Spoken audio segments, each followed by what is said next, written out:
Acompáñame a orar, inclina tu rostro y también nuestros corazones ante el Señor. Señor, gracias por permitirnos reunirnos alrededor de tu palabra. De verdad que es un privilegio enorme, Señor. Y gracias porque cada uno de nosotros podemos tener una Biblia en nuestras manos o en nuestros dispositivos. Pero te rogamos, Señor, que tu Evangelio, que este libro, Señor, inspirado por ti, también se quede grabado en nuestros corazones. Y que estando ahí grabado en nuestros corazones, Señor, podamos verte, podamos ser transformados, podamos experimentar tu amor y tu gracia a través de él, Señor. Te damos muchas gracias. Y gracias por tu iglesia, Señor. Gracias porque nos podemos reunir. Te lo pedimos en el nombre de Jesús. Amén. Muy bien, pues el Evangelio de Lucas. Es el Evangelio más largo de todos. Y eso nos dice algo, que es un Evangelio que tiene muchos detalles. La forma en que está escrita no es igual a los demás Evangelios. Lucas es un médico que ha estado con Pablo en muchas circunstancias, muchas de ellas muy difíciles, pero es una persona que tiene, digamos que una preparación diferente, más inclinado hacia lo greco-romano, y es por eso que este evangelio, si has leído otros evangelios y luego lees este, te darás cuenta que pareciera que lo entendieras un poquito mejor, con mayor claridad o algo así, y es por eso que muchos a lo mejor vamos a este evangelio, tanto porque tiene más datos a buscar cosas a él, ¿no? Pero también porque la forma en que Lucas lo ordenó no obedece simplemente al orden cronológico, sino también a un orden de ideas en cuanto a enseñanza del evangelio. Entonces, es un evangelio no dirigido específicamente como a un sector, aunque sí tiene una inclinación gentil, digamos, pero más bien este evangelio está como hecho como para que cualquier lector pudiera beneficiarse de él, ¿no?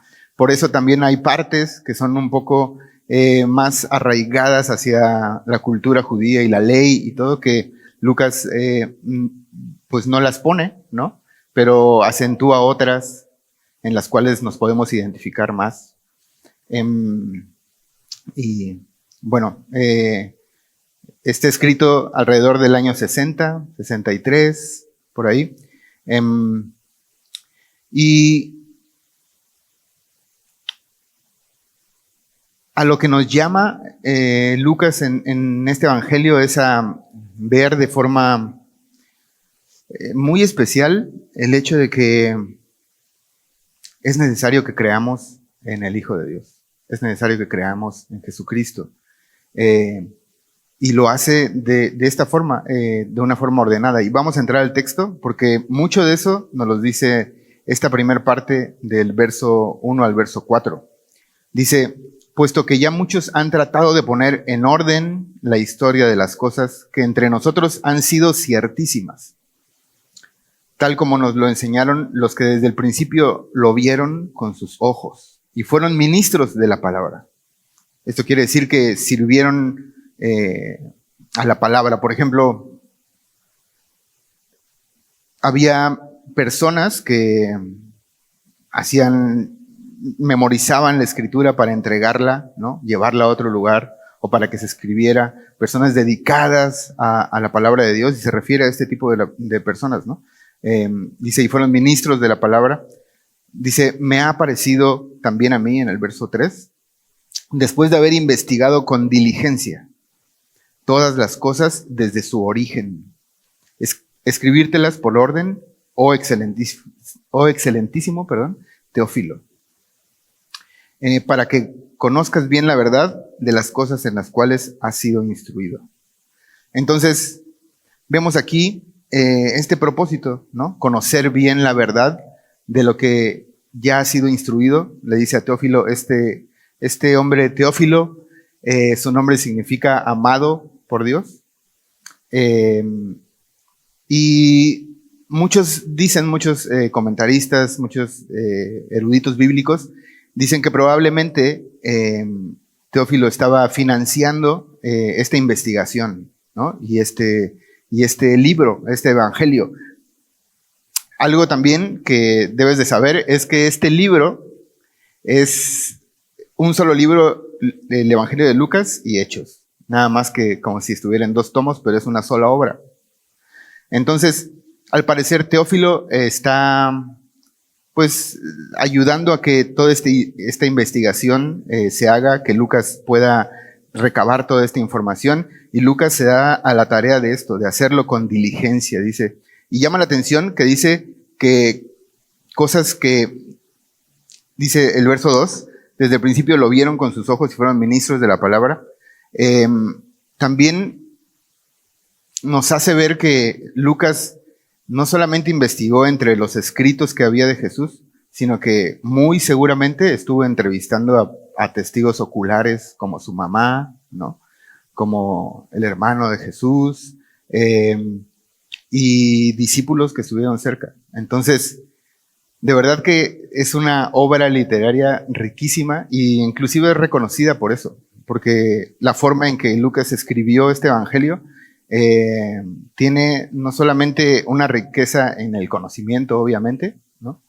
Y otra riqueza mucho mayor que podemos estar seguros que es inspirada por Dios, pero también tiene una riqueza literaria, o sea, la forma en que está escrita y todo es una obra de arte. Entonces, estamos ante un evangelio muy, muy bonito, no que los otros no lo sean, pero es especial. Y escribe con este propósito para que conozcas bien la verdad de las cosas en las cuales has sido instruido. Entonces, esto nos dice que Teófilo pues ya era un creyente, solamente que muy probablemente, y como ahora sucede, inclusive ahora sucede más, o no sé, pero había muchas otras corrientes de pensamiento y cosas que podían confundir a los creyentes, ¿no? Y entonces este evangelio tiene ese propósito, que conociera bien la verdad. Y conociendo bien la verdad y estudiando la palabra de Dios, es fácil saber las cosas que son mentiras, ¿no? Las cosas que no van acorde a la palabra de Dios. Entonces, es por esto también que este evangelio para nosotros es súper útil. O sea, tal vez tú ya has escuchado el evangelio, tal vez nunca lo has escuchado, pero si ya lo has escuchado, pues el evangelio de Lucas puede hacernos afirmar nuestro corazón en la verdad para pues estar así, vigilantes y estar seguros de lo que hemos creído y seguir confiando en el Señor de una forma a lo mejor más profunda, ¿no? Entonces, bueno,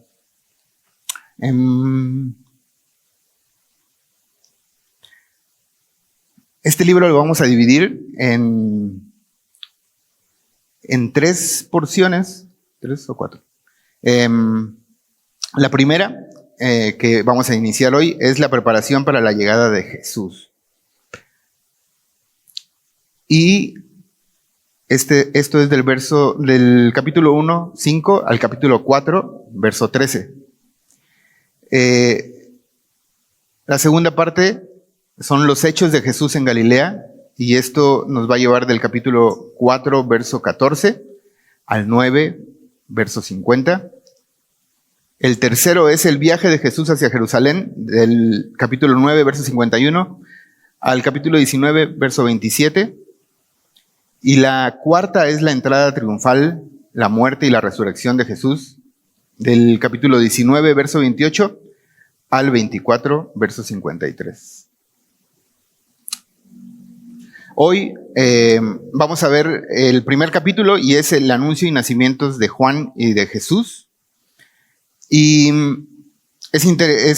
quisiera pedirte de favor que pongas atención en las respuestas ante el mensaje que Dios trae a estas personas, porque eso nos va a hablar muchísimo a nuestro corazón. Bueno, vamos al verso 5. Dice, hubo en los días de Herodes, rey de Judea, un sacerdote llamado Zacarías, de la casa de Abdías. Su mujer era de las hijas de Aarón y se llamaba Elizabeth. Entonces, nos dice que nos está dando este contexto histórico, y eso es importante porque quiere decir que es historia real. O sea, puedes ir y buscarlo y te vas a dar cuenta que estas personas existieron, ¿no? Y estaban estos sacerdotes. En ese tiempo había muchos sacerdotes, ¿no? Y entonces se sorteaba quiénes iban a servir en el templo. Entonces, dice el verso 6, ambos eran justos delante de Dios y andaban irreprensibles en todos los mandamientos y ordenanzas del Señor, pero no tenían hijo, porque Elizabeth era estéril, y ambos eran ya de edad avanzada. Esto es muy peculiar porque, aunque dice que eran justos delante de Dios, y esto quiere decir que creían, ¿no? O sea, eran creyentes del Señor, y andaban irreprensibles, o sea, de manera perfecta, digamos, para los hombres, ¿no? O sea, la Biblia dice que todos pecamos, ¿no? No está diciendo eso este versículo, que no tenían pecado, sino que en las ordenanzas de la ley y a la vista de los demás, ellos eran irreprensibles. No había algo por qué acusarles de están viviendo de una forma que no es conforme a la ley o algo así. A eso se refiere. Pero dice que no tenían hijo, porque Elizabeth era estéril, y aparte que eran ya de edad avanzada. Entonces, el hecho de no tener hijos en esa época, en ese momento en la historia, era algo muy difícil, porque normalmente eran juzgados, ¿no? Sobre todo las mujeres, de que pues algo había mal, o sea, que un juicio de Dios estaba sobre ellas y que pues eran estériles, no, era como no poder dar fruto, el fruto que Dios pedía, no podían darlo, y entonces seguramente era una vida pues vergonzosa. O sea, aunque no había algo que la gente reprendiera de ellos, pero a la vista de los demás, o sea, no era cómodo para ellos que no pudieran tener hijos, y más porque ya estaban en sus últimos días. Entonces dice el verso 8, aconteció que ejerciendo Zacarías el sacerdocio delante de Dios, según el orden de su clase, conforme a la costumbre del sacerdocio, le tocó en suerte, eso es lo que comentábamos hace rato, ofrecer el incienso entrando en el santuario del Señor. Y toda la multitud del pueblo estaba fuera orando a la hora del incienso. Aunque aquí parece como, lo leemos y pareciera como que, bueno, ese día le tocó la suerte, a lo mejor le tocaba otra vez pasado mañana o en el otro mes, pero no era así. Había muchísimos, y muchos nunca podían servir en el templo porque no les tocaba la suerte en toda su vida, ¿no? O sea, no era algo extraño que sucediera eso, más bien lo raro es que te tocara, ¿no? Porque había muchos. Y ahí empieza varias cosas que Lucas las registra así como cosas maravillosas que pasaron ante estos mensajes que Dios iba a traer. Dice, verso 10, y toda la multitud del pueblo estaba fuera orando a la hora del incienso, y se le apareció un ángel del Señor, que esto quiere decir un mensajero del Señor, puesto en pie a la derecha del altar del incienso. Y se turbó Zacarías al verle, y le sobrecogió temor. Pero el ángel le dijo, Zacarías, no temas, porque tu oración ha sido oída, y tu mujer, Elizabeth, te dará a luz un hijo, y llamarás su nombre Juan. Entonces, tienes esta escena increíble en que primero le toca, por suerte, servir, ¿no? Y luego entra y tienes esta escena ahí enfrente de la mesa del incienso, del candelabro y todo esto, y de repente, no sé si tenía los ojos cerrados y los abrió y ve a este mensajero de Dios decirle esto, y él se espanta, pero es increíble lo que le dice, ¿no? O sea, no tengas miedo, tus oraciones han sido respondidas. Y creo que muchos de nosotros a lo mejor hemos orado cosas y pensamos que ya Dios no lo va a hacer, ¿no? Y seguramente Zacarías era una de esas personas, porque si Dios iba a contestar la oración de que tuviera un hijo, pues se entiende que sería en una edad en la que pudiera tener un hijo, ¿no? Pero también leyéndolo creo que tal vez te vas en tu mente a la parte en que a Abraham le pasó algo muy similar, ¿no?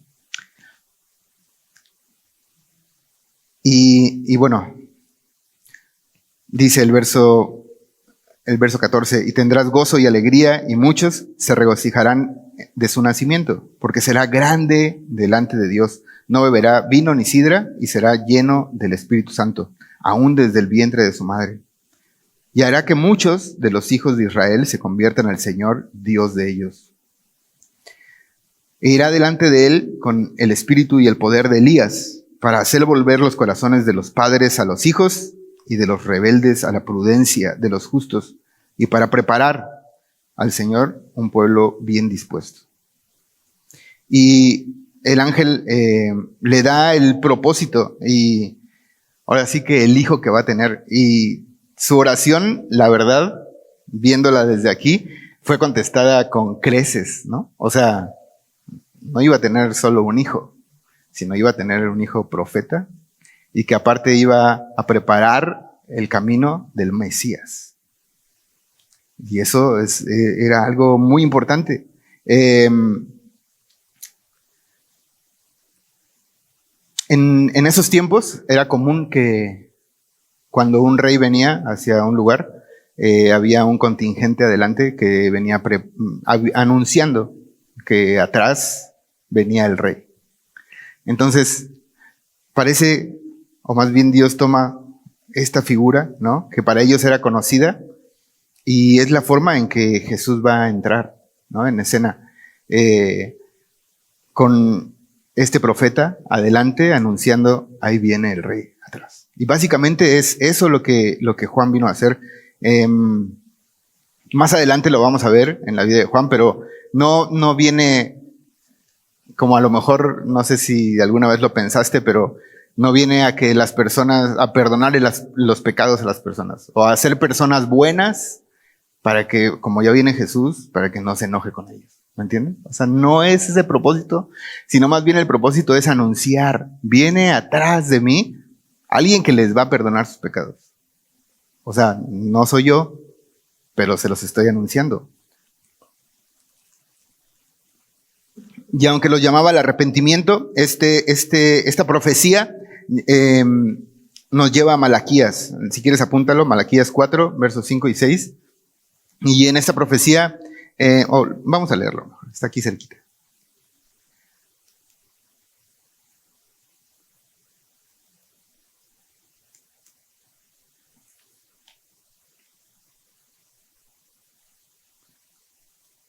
Malaquías 4, 5 y 6.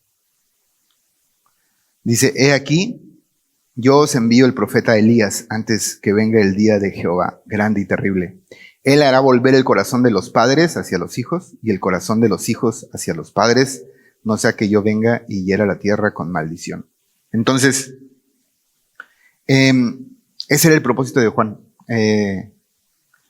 Estaba comentando con mi esposa y no era como cuando en algunas familias se dice que sucede, que la mamá está con sus niños, ¿no? Y de repente ya llega la hora en que el papá viene y es como, recoge esto y haz esto porque ahí viene tu papá y él sí te va a dar, ¿eh? Y, ¿no? No se trataba de eso, sino más bien de que las personas estuvieran preparadas en su corazón para recibir a Jesús. ¿A qué me refiero con esto? A que regresaran a la fe, o sea, a que creyeran en las profecías, a que su corazón se abriera para creer el mensaje del Evangelio, a que cuando Jesús les hablara, ellos pudieran recibirlo y pudieran recibir al Mesías en su corazón, ¿no? Por eso es que Jesús es quien realmente perdona sus pecados, ¿no? El bautismo, que vamos a verlo después de Juan, era un bautismo como una señal de eso, de que ellos reconocían que habían estado alejados de la fe, ¿no? Alejados, siendo enemigos de Dios, y que ahora ellos decidían volverse a Dios, ¿no? Para recibir a este Mesías. Entonces, viene la parte importante y es donde les decía de poner atención a las respuestas. Viene el verso 18, dice, dijo Zacarías al ángel, ¿en qué conoceré esto? Y esto se refiere, esta pregunta más bien se podría traducir como, ¿cómo estaré seguro? ¿Qué señal me puedes dar para que yo crea que esto va a suceder? ¿No? Y lo vas a ver porque es congruente con lo que dice después. Dice, porque yo soy viejo y mi mujer es de edad avanzada. Entonces Zacarías, aunque el mensaje que le dieron era un mensaje increíble y lleno de amor, y en respuesta a oraciones que él tuvo, Zacarías, por su condición, ¿no? Su edad, ¿no? Pues no pudo creerlo. Él necesitaba una señal, algo que dijera, ¿cómo voy a saber? Y para nosotros ahorita a lo mejor es fácil, es como, pues Dios te lo está diciendo, pues, o sea, Él puede hacer lo que sea y claro que puede hacer que te nazca un hijo, ¿no? Pero él, viendo su circunstancia, pues no pudo creer al mensaje en ese momento. Y es algo que debemos de poner atención también nosotros. Muchas veces Dios nos dice cosas en su palabra, tiene promesas en su palabra, y vemos nuestra circunstancia y vemos nuestra vida y decimos, pero no veo por dónde, no veo cómo tú pudieras hacer esto. Tal vez si necesito ver algo para creerlo, ¿no? O sea, necesito que me des una seguridad. Y la palabra es fiel y es segura. Y la palabra de Dios se cumple y es lo que vamos a ver. Dice, el verso 19 dice, respondiendo el ángel le dijo, yo soy Gabriel, que estoy delante de Dios y he sido enviado a hablarte y darte estas buenas nuevas. Y ahora quedarás mudo y no podrás hablar hasta el día en que esto se haga. Por cuanto no creíste mis palabras, las cuales se cumplirán a su tiempo. ¿Se dan cuenta? Se cumplirán. Dice el verso 21, y el pueblo estaba esperando a Zacarías y se extrañaba de que él se demorase en el santuario. Pero cuando salió no les podía hablar y comprendieron que había visto visión en el santuario. Él les hablaba por señas y permaneció mudo. Y cumplidos los días de su ministerio, se fue a su casa. Era un periodo de tiempo que tenía que estar ahí, no solamente era un día. Dice el verso 24, después de aquellos días, concibió su mujer Elizabeth y se recluyó en casa por 5 meses, diciendo, así ha hecho conmigo el Señor en los días en que se dignó a quitar mi afrenta entre los hombres. Esta expresión es una expresión de alegría de ella y básicamente está diciendo, el Señor ha sido bueno conmigo y me quitó esta vergüenza, me escuchó, y es una pequeña oración de agradecimiento de lo que había en su corazón. Bueno, ahora vamos al nacimiento de Jesús.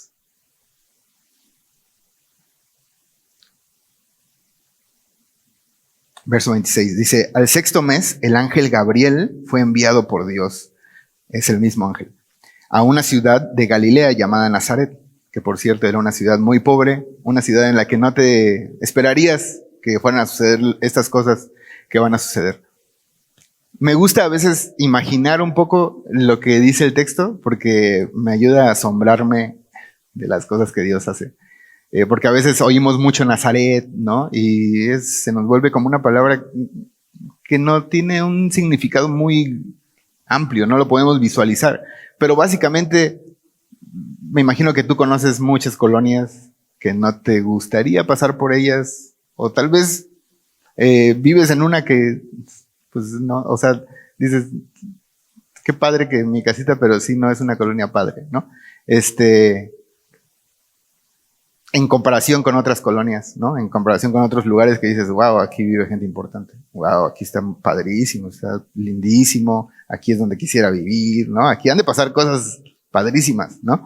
Bueno, pues esta ciudad Nazaret era una ciudad así, pobre, una ciudad en la que pues, nos esperaría que sucedieran muchas cosas ahí.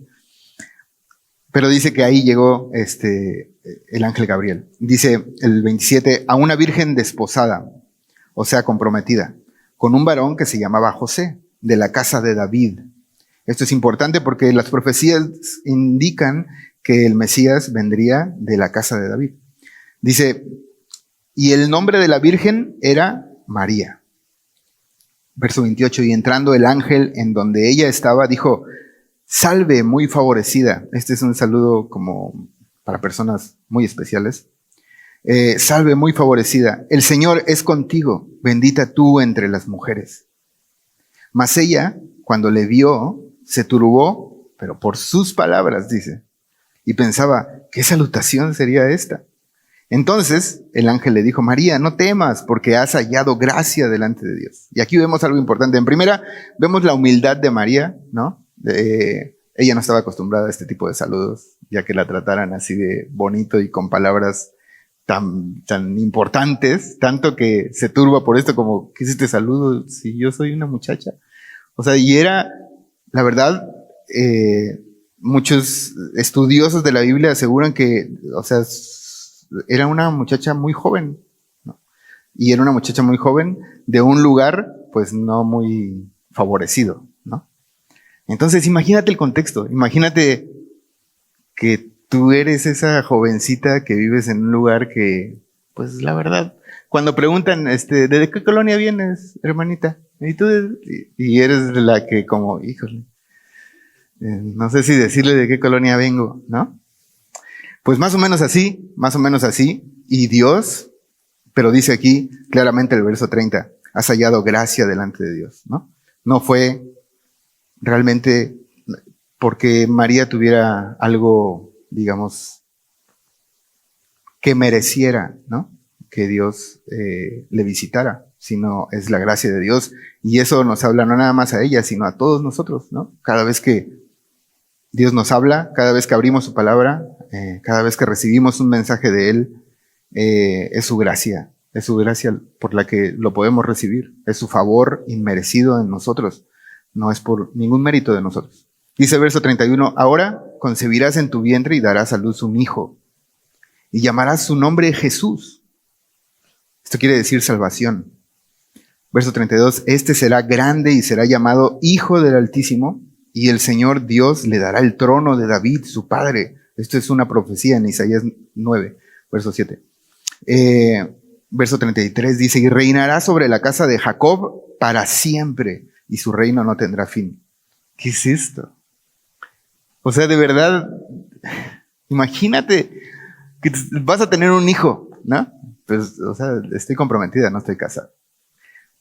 ¿Y quién soy yo? Y luego, ¿qué hijo voy a tener? O sea, ¿de qué me estás hablando? Y que vayas a ser llamado Hijo del Altísimo, que Dios le dará el trono de David.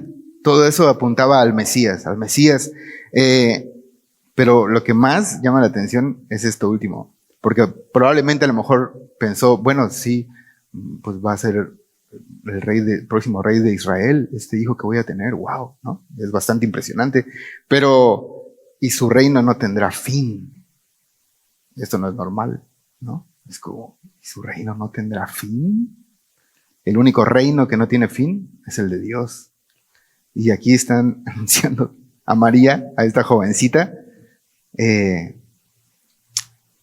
el Mesías vendría a través de ella. Dice el verso 34, entonces María dijo al ángel, acuérdense de la respuesta de Zacarías, ahora vamos a ver la respuesta de María. ¿Cómo será esto?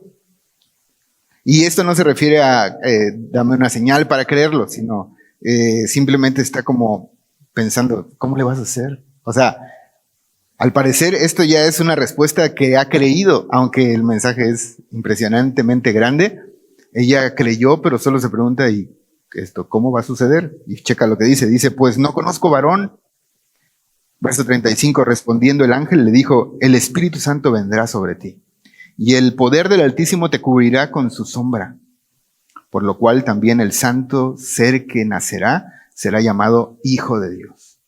Esto es algo muy importante. Lo que le está diciendo es que este hijo no va a ser concebido por algún hombre, ¿no?, en la tierra, sino que este hijo tenía que nacer así, sin pecado. Y entonces, quien iba a dar vida a este hijo es Dios mismo en el vientre de María. Y esto es algo sumamente importante para nuestra fe. O sea, desde Génesis, Dios anunció esto en el Evangelio. Y anunció esto, que vendría de una mujer.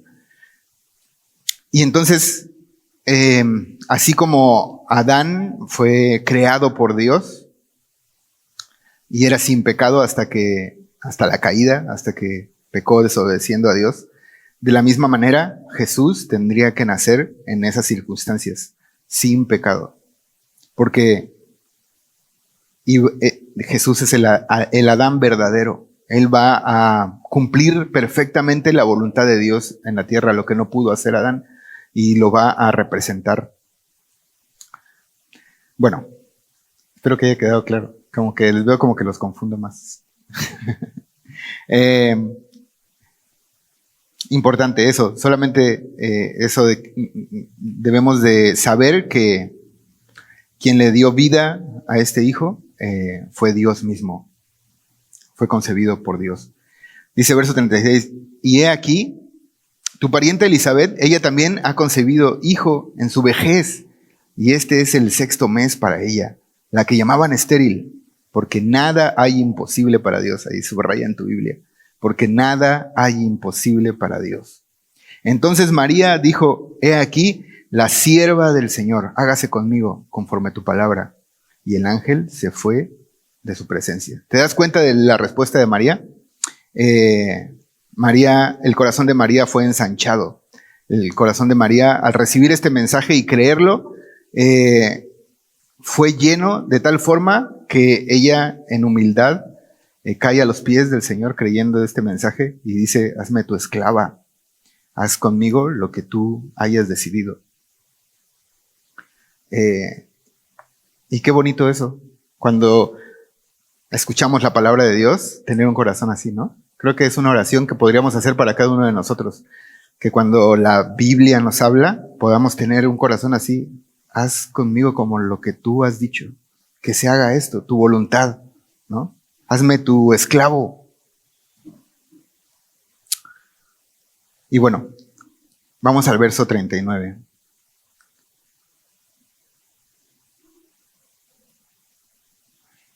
Dice, en aquellos días, levantándose María, fue deprisa a la montaña, a una ciudad de Judá, y entró en casa de Zacarías y saludó a Elizabeth. Y aconteció que cuando oyó Elizabeth la salutación de María, la criatura saltó en su vientre y Elizabeth fue llena del Espíritu Santo. Y exclamó a gran voz y dijo, bendita tú entre las mujeres y bendito el fruto de tu vientre. ¿Por qué se me concede esto a mí, que la madre de mi Señor venga a mí? Porque tan pronto como llegó la voz de tu salutación a mis oídos, la criatura saltó de alegría en mi vientre. Es impresionante ver esta porción,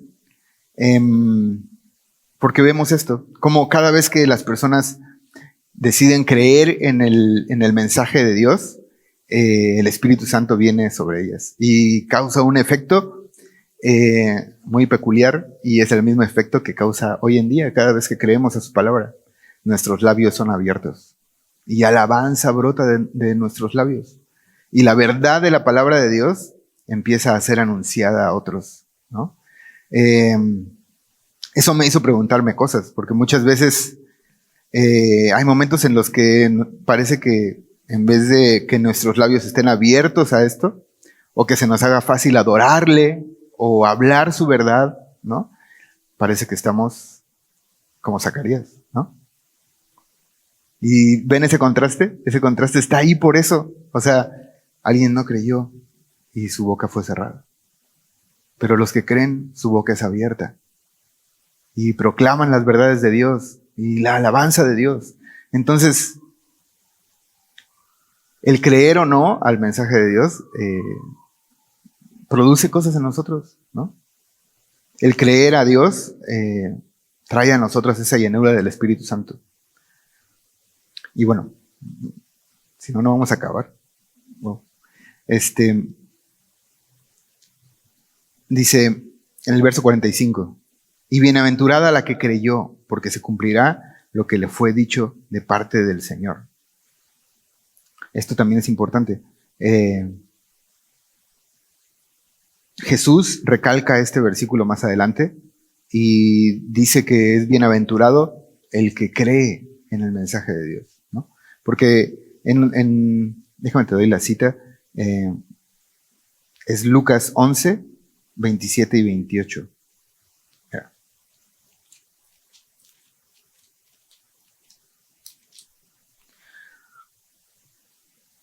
Dice: mientras él decía estas cosas, una mujer de entre la multitud levantó la voz y le dijo: bienaventurado el vientre que te trajo y los senos que mamaste. Y él dijo: antes, bienaventurados los que oyen la palabra de Dios y la guardan. ¿Te das cuenta? Es esto mismo, ¿no? Dice el verso 45 del capítulo 1, y bienaventurada la que creyó, porque se cumplirá lo que le fue dicho de parte del Señor. Dice el verso 46, entonces María dijo: engrandece mi alma al Señor. Y aquí tenemos un canto que se llama Magnificat, pero es una porción muy parecida a la que encontramos en 1 Samuel, capítulo 2, del verso 1 al 10. En esta porción, déjame... es un canto que Ana también le canta al Señor cuando le concede tener a su hijo Samuel. Ella también era estéril. Y entonces seguramente María tenía en su mente la palabra de Dios. O sea, era una mujercita que constantemente meditaba en las Escrituras. Y lo vamos a ver más adelante, cómo dice Lucas que cada cosa que sucedía, cada palabra que le era dada o que otros hablaban acerca de su hijo o de lo que iba a suceder, la guardaba en su corazón. La guardaba en su corazón, la guardaba en su corazón. Y esa es una lección también para nosotros, ¿no? El guardar la palabra en nuestro corazón. Eso va a hacer que cuando hablemos, cuando agradezcamos, nuestro corazón esté rebosando de las verdades de Dios. Entonces leemos verso 46. Entonces María dijo: engrandece mi alma al Señor y mi espíritu se regocija en Dios mi Salvador. Nótese que dice mi Salvador. Ella ha confiado ya. Dice el verso 48, porque ha mirado la bajeza de su sierva, pues he aquí desde ahora me dirán bienaventurada todas las generaciones, porque me ha hecho grandes cosas el poderoso. Santo es su nombre, y su misericordia es de generación en generación a los que le temen. Hizo proezas con su brazo, esparció a los soberbios en el pensamiento de sus corazones, quitó los tronos a los poderosos, exaltó a los humildes, a los hambrientos colmó de bienes, y a los ricos envió vacíos. Socorrió a Israel su siervo, acordándose de la misericordia, de la cual habló a nuestros padres, para con Abraham y su descendencia para siempre. Este canto es precioso y contiene estas verdades de este Dios misericordioso que está atento, sus oídos están atentos al clamor de la persona necesitada, del humilde, pero que también observa la soberbia, ¿no? Y cuando nuestros corazones se ponen por arriba de los demás. Y eso es algo que tenemos que cuidar y meditar también en nosotros. ¿En dónde estoy yo en esta oración? Cuando me acerco al Señor, cuando mi mente medita cosas, ¿qué pienso yo acerca de mi relación entre yo y Dios? O sea, ¿cómo me veo? ¿Como alguien importante? ¿Alguien que merece? ¿No? ¿O como alguien humilde que necesita de Dios? Que Dios le socorre. Que si algo bueno hay en nosotros, es porque Dios ha sido bueno y ha tenido gracia. O nos vemos como si Dios nos debiera, ¿no? Como yo hago esto, yo hago lo otro, yo merezco esto, yo debería de tener esto. ¿Por qué me sucede esto? Si esto no es lo que yo merezco, ¿me entiendes? Porque un corazón así es difícil que se acerque al Señor y que podamos abrir nuestro corazón para creer el mensaje de Dios. Entonces, solo eso, meditar. ¿Quién soy? ¿Un rico o un pobre? O sea, llevado a ese contexto, ¿no? Porque Jesús vino a enriquecer a los pobres. Y debemos de vernos así. O sea, no digo como que siempre estemos como con la cabeza para abajo. No, bro, aquí pasándola, ¿no? O sea, de hecho, el saber la bondad de Dios que ha tenido con nosotros nos hace creer en su mensaje, y su mensaje es que Él nos ha enriquecido con su gracia, nos ha levantado, nos ha dado vida nueva, nos ha llenado de regalos, pero no ha sido por lo que nosotros hemos hecho, ¿no? No ha sido porque yo lo he ganado, ha sido porque Él ha sido bueno, porque Él me vio con gracia, con amor y me rescató. A eso se refiere. Bueno, nacimiento de Juan. Verso 57. Cuando a Elizabeth se le cumplió el tiempo de su alumbramiento, dio a luz un hijo. ¿Ven? La palabra de Dios cumplida. Y cuando oyeron los vecinos y los parientes que Dios había engrandecido para con ella su misericordia, se regocijaron con ella. Aconteció que al 8º día vinieron para circuncidar al niño y le llamaban con el nombre de su padre Zacarías. Bueno, solo una anotación. ¿Por qué tenían que circuncidar al niño? Porque Dios hizo un pacto con Abraham y la señal de este pacto, ¿no?, era que todo varón tenía que circuncidarse. Era la señal en el pueblo de Dios de eso, de que Dios había prometido a Abraham una descendencia más grande, ¿no?, que las estrellas del cielo, que la arena del mar, y había prometido que todos los descendientes de Abraham eran su familia, ¿no? Entonces, es eso, por eso es que se circuncidaban. Pero entonces dice que y le llamaban con el nombre de su padre Zacarías. O sea, está el bebecito, ¿no? Y todos les decían, pues, Zacaritas, ¿no? Zacaritas. Dice el verso 60, pero respondiendo su madre dijo, no, se llama Juan. Le dijeron, ¿por qué? No hay nadie en tu parentela que se llame con ese nombre. Entonces preguntaron por señas. Y mi esposita me hizo una observación de que ¿por qué le dijeron por señas si él sí escuchaba? O sea, no hablaba, pero sí escuchaba, ¿no? Pero pues no sé, tal vez él inventó ahí un lenguaje con todos. Pero ahí tienes, ¿no?, que le preguntaron por señas, ¿cómo le vamos a poner?, ¿no? Y cómo le quería llamar. Y aquí viene una parte en la que Zacarías, aunque había pasado un tiempo, aunque no creyó en el mensaje al principio, hace algo que se evidencia que ha creído en lo que Dios ha dicho, en lo que Dios le había dicho. Dice, y pidiendo una tablilla, escribió diciendo, Juan es su nombre, y todos se maravillaron. ¿Estás de acuerdo que él pudo haber dicho, no, sí, que se llame Zacarías? ¿No? Pues es mi hijo, pues, o sea. Pero él creyó en lo que el ángel le dijo y le puso el nombre que el ángel le dijo.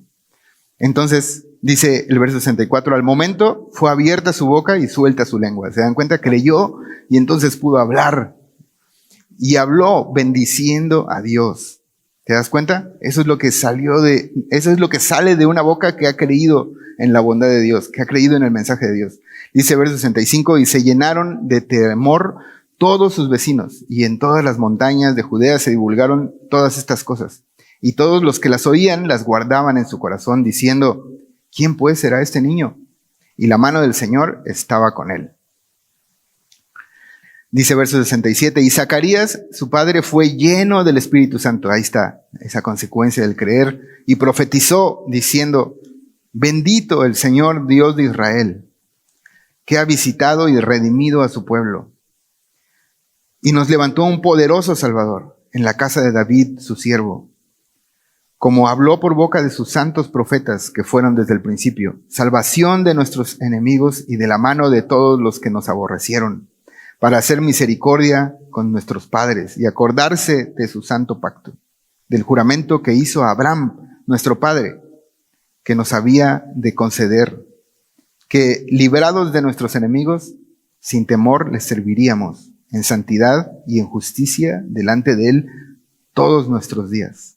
Y aquí está el Evangelio, ¿no? El Evangelio es que Dios iba a enviar este Salvador para liberarnos del pecado y para poderle servir, ¿no? Con justicia todos nuestros días.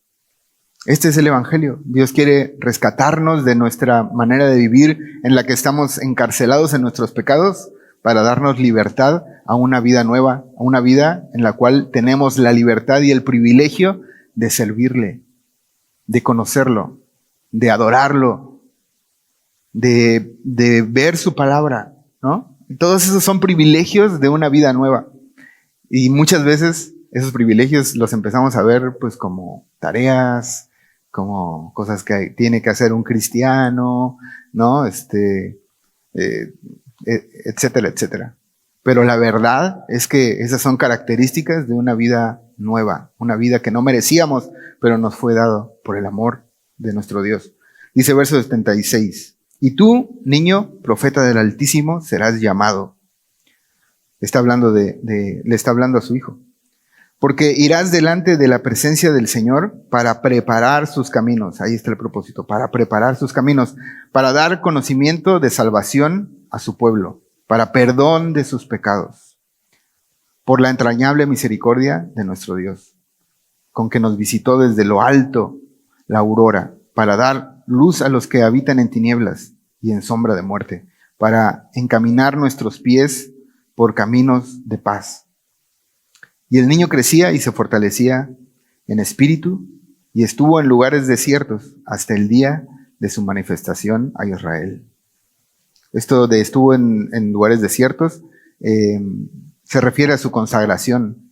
Él desde pequeño fue consagrado para Dios, ¿no? Tenía una misión específica y él se guardó para eso. Y bueno, pues ahí acaba el primer capítulo. ¿Qué aprendemos del primer capítulo? Pues eso que hablábamos, ¿no? Cómo las personas respondieron al mensaje de Dios. Observar las respuestas de Zacarías, de Elizabeth, de María, nos dan ejemplos claros. Sus respuestas revelan si realmente creyeron en lo que Dios les dijo. Y esto nos invita a reflexionar. ¿Cómo estoy respondiendo cuando escucho el mensaje de Dios? ¿Qué efectos hay en mi vida cuando escucho el mensaje de Dios?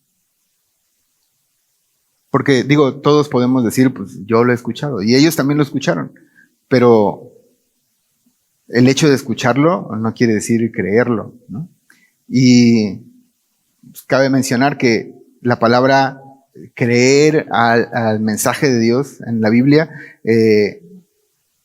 tiene mucho que ver con el hacer, o sea, no está como despegado del creer y aparte el hacer, sino que es una misma cosa. Si crees, pues va a suceder, vas a hacer conforme a eso. Si no has creído, pues no vas a hacer conforme a eso. Entonces, ¿cómo estamos respondiendo cuando escucho el mensaje de Dios? Y eso puede ser desde tu devocional, desde cada vez que nos reunimos, o tal vez Dios está hablándote sobre algo en tu vida específico y tal vez como Zacarías dices, no, pues no sé ni cómo, necesito una señal, no lo creo, no lo sé. Pero también la vida de Zacarías nos da esperanza, ¿no? Puede ser que hemos estado enmudecidos por un tiempo, pero ese tiempo también puede servir para recapacitar, para pensar y para poner nuestro corazón y aceptar lo que Dios ha dicho. Y si nunca has oído al Evangelio, pues este mensaje que Dios ha enviado a su Hijo para pagar por tus pecados y darte una vida nueva, pues el día de hoy los estamos oyendo. Y hoy, si hay alguien aquí que no había respondido a ese mensaje creyéndolo, puede responder y puede tener esta vida nueva que hemos visto aquí, esta vida llena del Espíritu Santo, que que es reflejada en adoración y en vidas que como María, ¿no? Aquí estoy, Señor, haz conmigo lo que tú quieras. Eso es un ejemplo de cuando hemos creído al mensaje.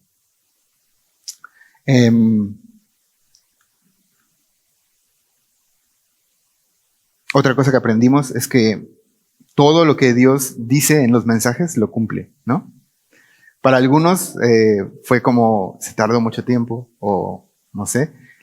Para otros pensaron que no iba a poder suceder, a lo mejor como, ¿cómo lo va a hacer? No entiendo, ¿no?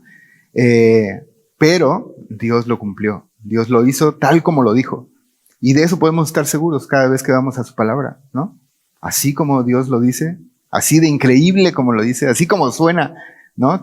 Pero ¿cómo? Pues así. Tenemos un Dios así de grande, así de santo y que llama a las cosas que no son como si fueran. Entonces, pues oremos y pidámosle al Señor que nos ayude, ¿no? A tener un corazón así, que responda a su mensaje, que se rinda ante Él